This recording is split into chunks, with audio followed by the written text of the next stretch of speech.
Hey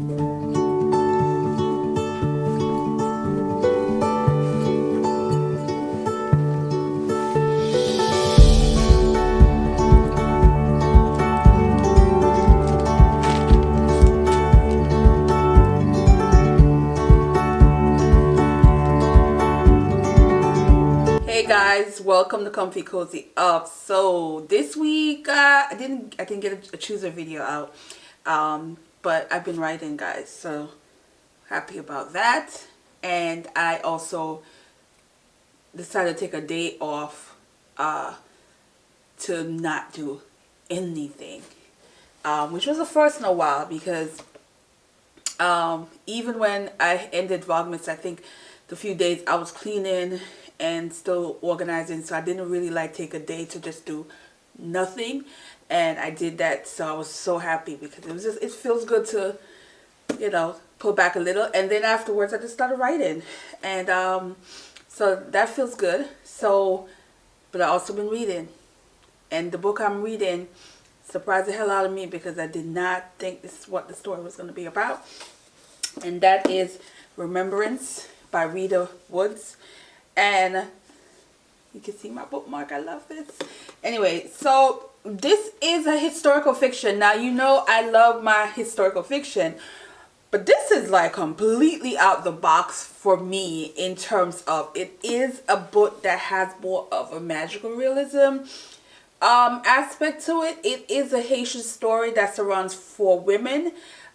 We have Abigail. She is the oldest character who has endured a lot through slavery in Haiti, and she created this place called Remembrance, and is surrounds it where she can have these slaves who escaped and protect them in this place that she created and protected a wall where no one can get in. And then she has other characters in this. You have Winter, who's very young, not sure what her gift is and how her purpose is in this world. And then we have a Morgette. She is where I'm at with her. I'm not sure what is she, how she plays a part in the story as yet, because she is the newest person to pop up in the story that I'm still trying to understand her role. Then we also have Giella, I think I pronounced it right. She is now in the most recent. So we're going from 1700, the late 1700, and to the present time. And they are all of Haitian heritage, or currently live in Haiti, where you are going from Haiti to Louisiana, to Ohio, and there are bits and pieces of things that are not quite clear because it feels like when you read it, it's like a puzzle, and you have pieces of it and there's chunks that's still missing that you're not sure where it's going. But it's so engaging and interesting and totally different for me that I can't help but be glued to the storyline and want to know what's really going to happen in the end. There are elements of kind of what you would call like an underground railroad situation in this, and this is how Remembrance is supposed to be, having that similarity of a place where a runaway slave can come to live and to not be in fear at all times. Storylines of the women are very hard hidden because you have Abigail, the priestess, the matriarch of the storyline, and she has endured a lot in terms of loss of her children and the love of her life, and that is due to slavery. And then you have the new generation, Giella. She's not quite sure how this all plays. This is a new wolf. She doesn't understand any of this, but she's digging, and I'm curious to see what her gift is. They all have some kind of gift, Some they weren't aware of, some they cannot control, don't know how to. But it's this idea that they all their gifts have a purpose in the storyline, purpose more towards protecting. Then and you just learning that. Did not expect this because I thought this was just going to be just a regular historical fiction of these women's life, not necessarily how the magical realism play a part in this. But it seems a little all over. But once I get all the puzzles, I can talk more about it. I am a little bit over halfway, and I am going to continue reading. I really am enjoying this because it's just so different for me, and it's just making me it's like taking me on this ride, and I'm enjoying the ride. That's how I feel about it right now.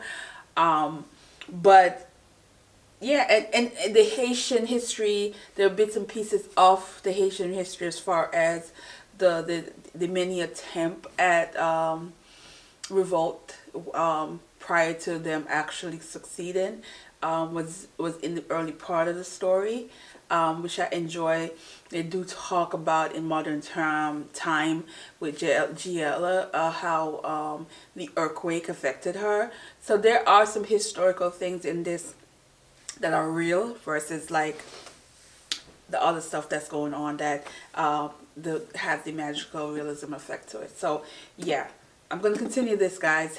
And this reading vlog, I'm not sure because this is like a funny week.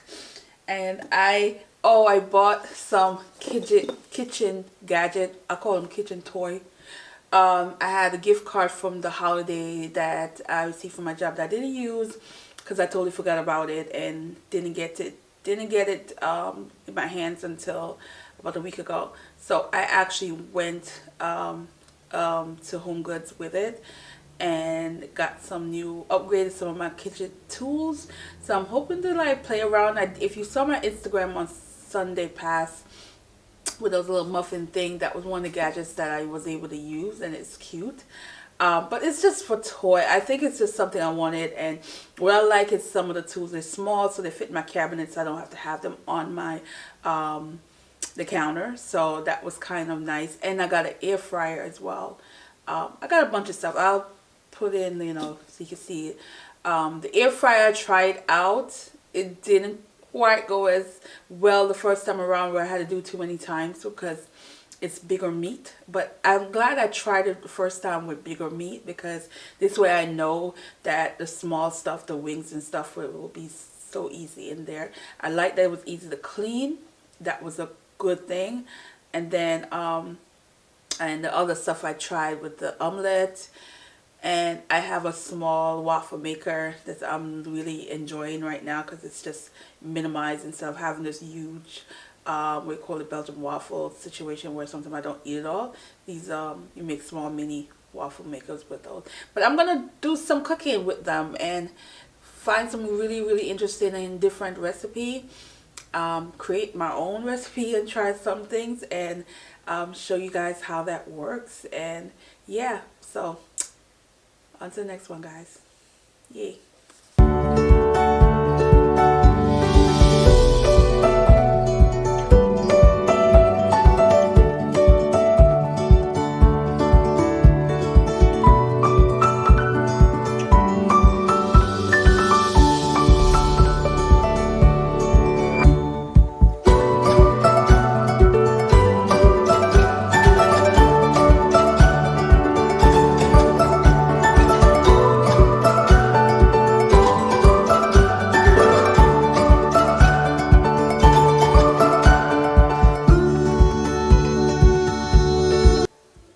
I didn't record that yesterday because yesterday was such a interesting historical moment that I was having a moment, guys. Before in my lifetime we have a vice president's a woman, and a daughter of immigrants, daughter of a Jamaican.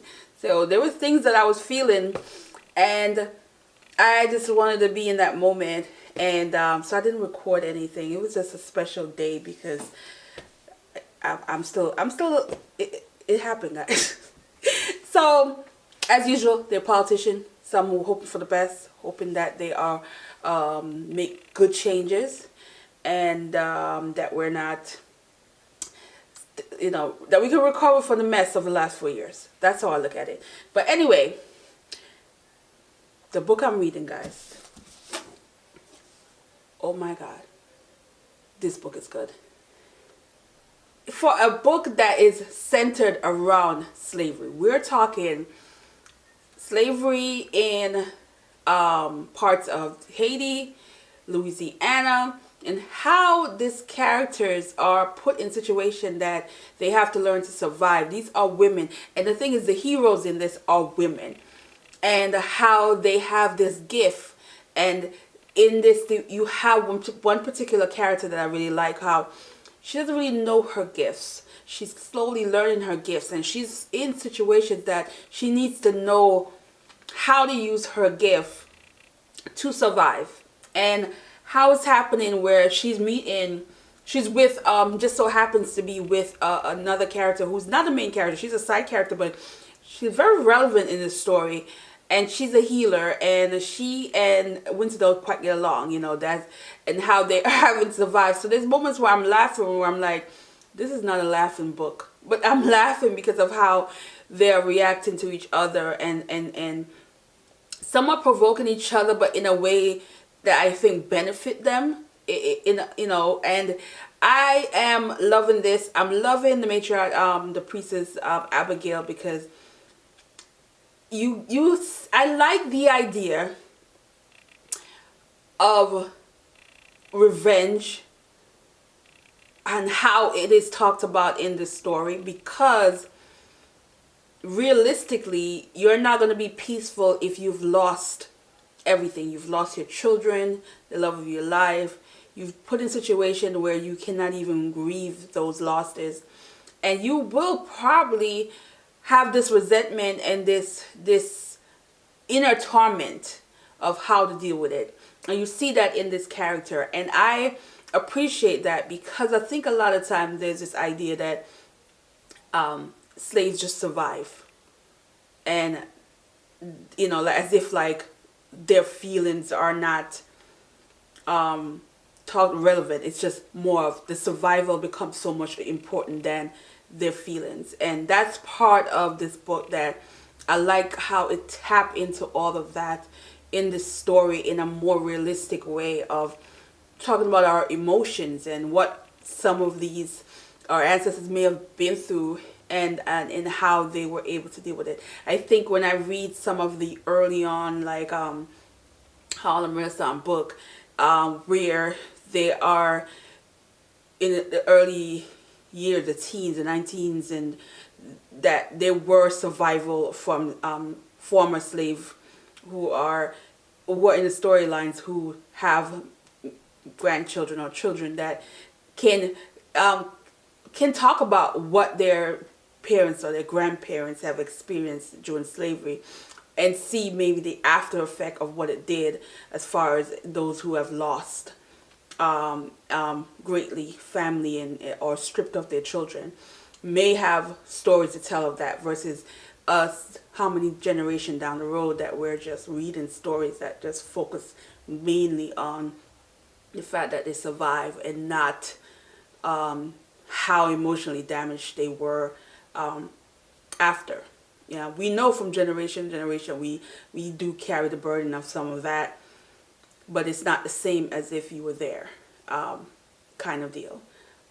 So that's what I read it thinking about that. I read it thinking about so many different things that I appreciate this book for what it represents. The magical realism in this, I think, added a elements of the impossible, surviving the impossible, living the impossible of what the mindset was for people who were slaves. This will make me think. And I still have a couple of chapters left, guys. You can see this is literally it. This is it. And then I'll just summed up the whole thing after. I'm just curious of what her heritage is, because it doesn't really say. She's a family doctor. they said, but I don't know if she's a descendant or she is Haitian descendant. I'm not sure. If you guys know, let me know. I would love if she is, so I can put her in the Caribbean section. But I don't know. So yeah, I am going to finish reading, do some journaling stuff. I am still relaxing. I can't wait for my day off tomorrow, so I can totally relax. And yeah, on to the next, guys.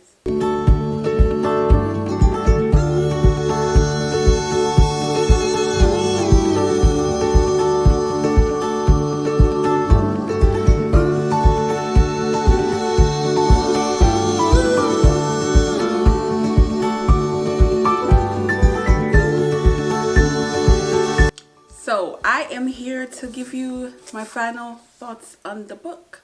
So, Remembrance by Rita Woods. Now, never heard of this author before, and I think I picked this book up. I think it's one of my birthday books.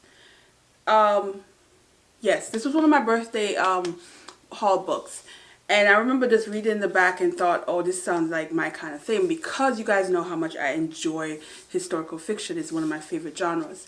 But I never really knew that it was going to be such a magical, inspirational, very much women empowerment storyline that you just smile when you're reading it, because of how she wrote these characters' ability to rescue, to save, to get deep down, to get that strength to fight when they needed to.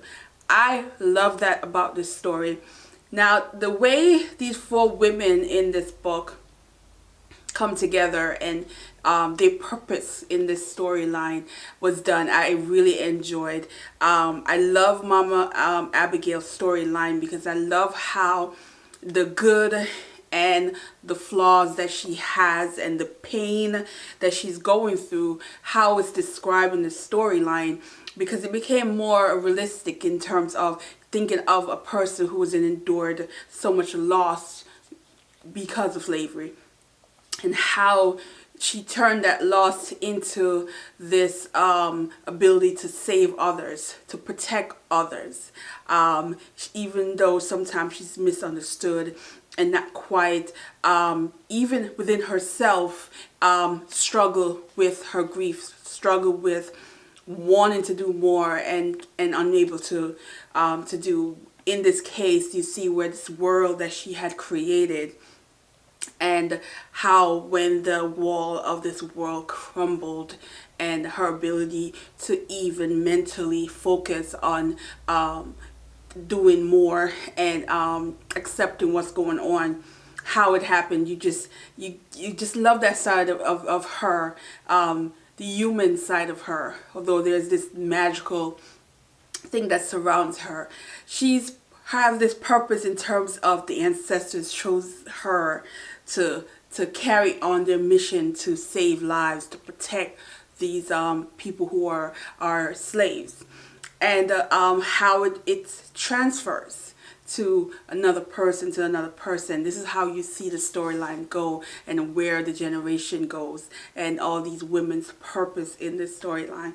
The recent one, Giella, you kind of, that part of the story, you knew that's what's going to happen. I thought it was very predictable in terms of that, but it's just how the story went back and forth, where you're learning what led up to the present time, is what keep you engaged, because I wanted to know what's going to happen next, especially when there are times where it was very action packed. It was very much towards the end, where they're fighting and they're going through this, and it's eerie how she explains the journey back when they were captured at some point. Some of the characters was captured, and their journey back and how it was explained. And then there's the whole idea of redemption. There's all this idea of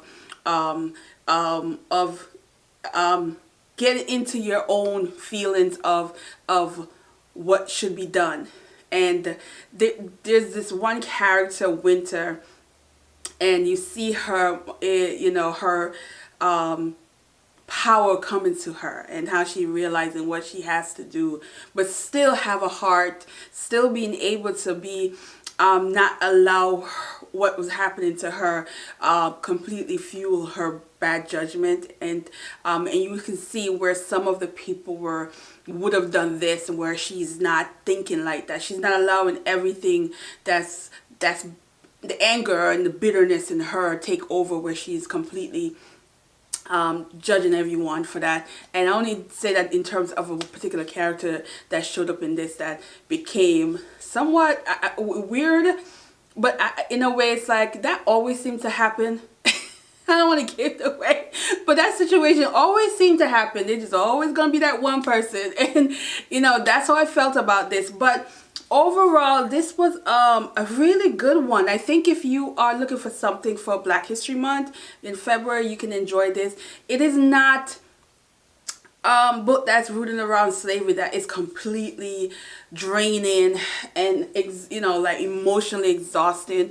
I think there's some elements of this that is inspiring, that is thought-provoking, that is at times have an entertainment element that made you feel like it was, you know, people fighting back and not allowing things to just be. And I love that about this storyline. And so definitely recommend it. It read really fast. It's definitely not a slow one at all, because there's so much.